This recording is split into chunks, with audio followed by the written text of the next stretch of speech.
छात्र छात्री माने गुणात्मक शिक्षा पाई जनवरी मासर 7 तारिख बुधवार ओडिशा रे 118टी गोदावरीश मिश्र आदर्श प्राथमिक विद्यालय भित्तिप्रस्तर स्थापन आभासी माध्यम करथिया बेले मयूरभंज जिले में 7टी गोदावरीश मिश्र आदर्श प्राथमिक विद्यालय भित्तिप्रस्तर स्थापन करिसेंती।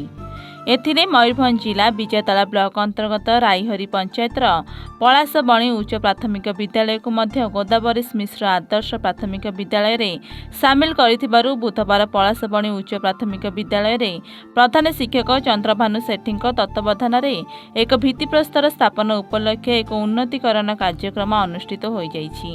मान्यवर मुख्यमंत्री श्रीयुक्त मोहन माझी आभासी माध्यम भित्तिप्रस्तर स्थापन करथिले। एही कार्यक्रम में मान्यवर सांसद मयूरभंज नवचरण माझी उपस्थित रही छात्र छात्री अभिभावक उपस्थित शिक्षक शिक्षयित्री को पाठर गुणात्मक शिक्षादान उपर आलोकपात करथिले। तत्सहित सम्मानित अतिथि भावे सांसद प्रतिनिधि मनोज कुमार दास, पश्चिम मयूरभंज जिला बीजेपी संपादक सरोज महंत, सुपाई टुटू, राईहरी सरपंच रामचंद्र बेसरा, पंचायत समिति सभ्य आशीष दास, WEO गर्ल्स कोऑर्डिनेटर, पुलिस प्रशासन, CSTC विद्यालय सभ्य सभ्य छात्र छात्री अभिभावक पंचायतवासी बुद्धिजीवी युवक और गणमाध्यम उपस्थित थिले। उक्त कार्यक्रम को BO दिलीप कुमार नंद परिचालना और शिक्षक नंदलाल पात्र मंच संचालन करथिया बेले विद्यालय शिक्षक शिक्षयित्री रामचंद्र बेहेरा, रोजलिन गिरी, दीपक महापात्र, शैलबाला राउत एवं स्वरूप गिरी सहयोग करथिले।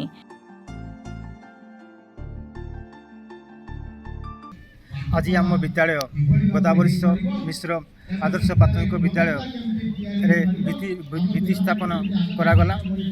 एणु आम विद्यालय समस्त शिक्षक शिक्षयित्री छात्र छात्री तथा पलाशबणी ग्रामवासी को नहीं सरकार को आम धन्यवाद अर्पण कर। भित्तिप्रस्तर स्थापन मुख्य अतिथि किए आसते आज मान्यवर संसद नवचरण माझी सार आसते। धन्यवाद।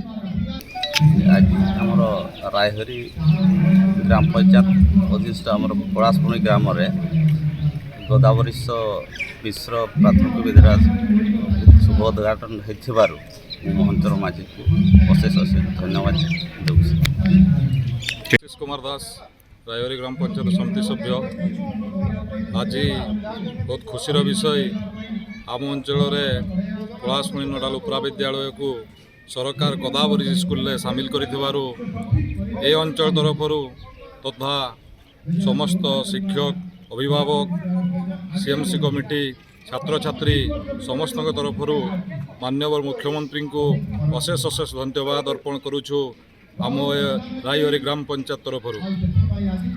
धन्यवाद। शुभेन्दु पात्र आज आम सरकारी उच्च प्राथमिक विद्यालय पलाशबणी ठारे ओडिशा सरकार द्वारा गोदावरीश मिश्र आदर्श प्राथमिक विद्यालय शुभ उद्घाटन अवसर में मुझर ओडिशा सरकार को श्रीयुक्त मोहनचरण माझी महोदय को यथेष्ट कृतज्ञता ज्ञापन करती एवं मो विद्यालय तरफ मो अनुष्ठान तरफ ए ग्रामवासी तरफ कृतज्ञता ज्ञापन करती।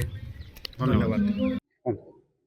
आज रायहरी जीपी पलाशबणी प्राथमिक उच्च विद्यालय जो गोदावरीश मिश्र प्राथमिक आदर्श विद्यालय ये शिलान्यास हो ऑलरेडी।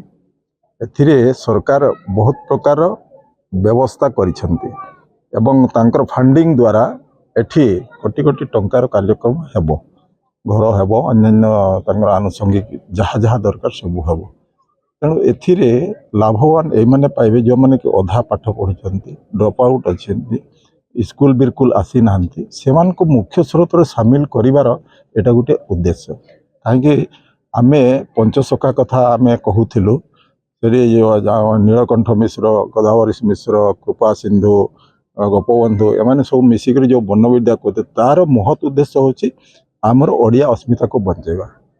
केवल अस्मिता नुह आमर सांस्कृतिक आमर परंपरा आमर भाषा आमर लेखा सबू जिनस को बंचेबा पाई एरा उद्देश्य रखिचंती आमर मुख्यमंत्री ओडिशा सरकार।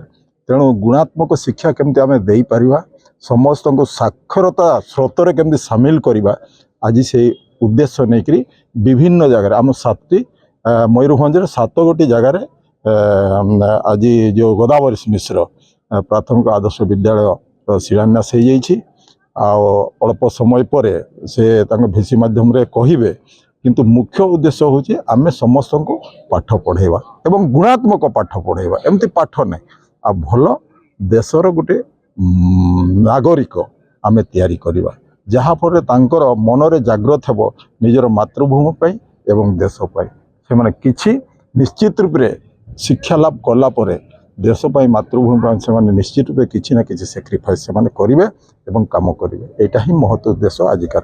धन्यवाद। मयूरभंज विषय अनवर हुसैन को रिपोर्ट एवं ओडिशा।